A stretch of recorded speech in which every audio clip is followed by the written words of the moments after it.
নমস্কাৰ ৰাকেশ অসম পেজটোৰ পৰা পুনৰ এটা নতুন ভিডিঅ'লৈ আপোনালোকক স্বাগতম জনাইছোঁ। আজি মই আহিছোঁ ৰাণীলৈ নতুন এটা ইনভাৰ্টাৰ ইনষ্টল কৰিবলৈ। তো চাই থাককচোন ক'তনো কেনেকৈ কানেকশ্যনবিলাক লগাওঁ। বলক আমি ভিডিঅ'টো ইয়াৰ পৰা আৰম্ভ কৰোঁ।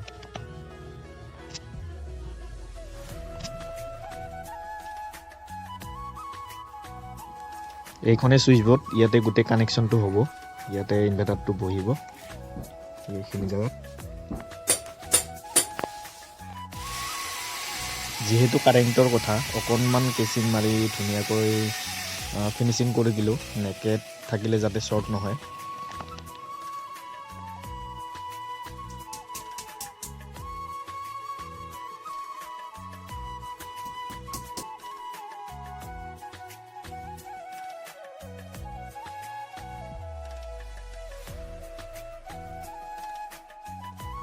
তাৰপিছত খুব সুন্দৰকৈ পাৱাৰ প্লাগটো লগাই কানেকশ্যন কৰি দিলোঁ।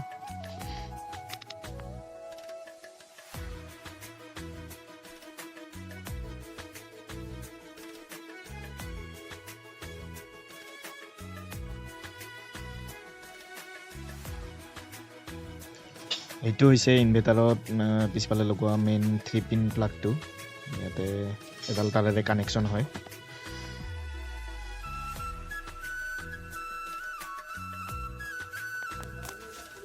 কোম্পানী লুমিনাছৰ হয়, খুব সুন্দৰ ছাৰ্ভিচ দিয়ে লুমিনাছে। এইটো 1050 মেচিন। তাৰপিছতে বেটেৰী প্লাছ আৰু মাইনাছটো কানেকশ্যন কৰি দিলোঁ।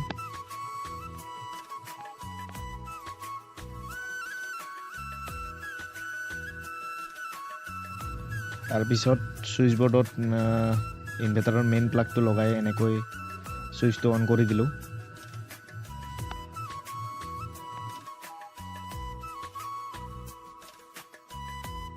এয়া মেচিনটোত লাইন পাই গ'ল, ইনষ্টলেশ্যনো হৈ গ'ল সম্পূৰ্ণৰূপে।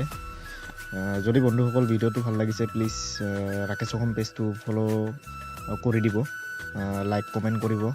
পুনৰ এটা নতুন ভিডিঅ'লৈ আপোনালোকক লগ পোৱাৰ প্ৰতিশ্ৰুতিৰে আজিলৈ ধন্যবাদ। জয় অসম।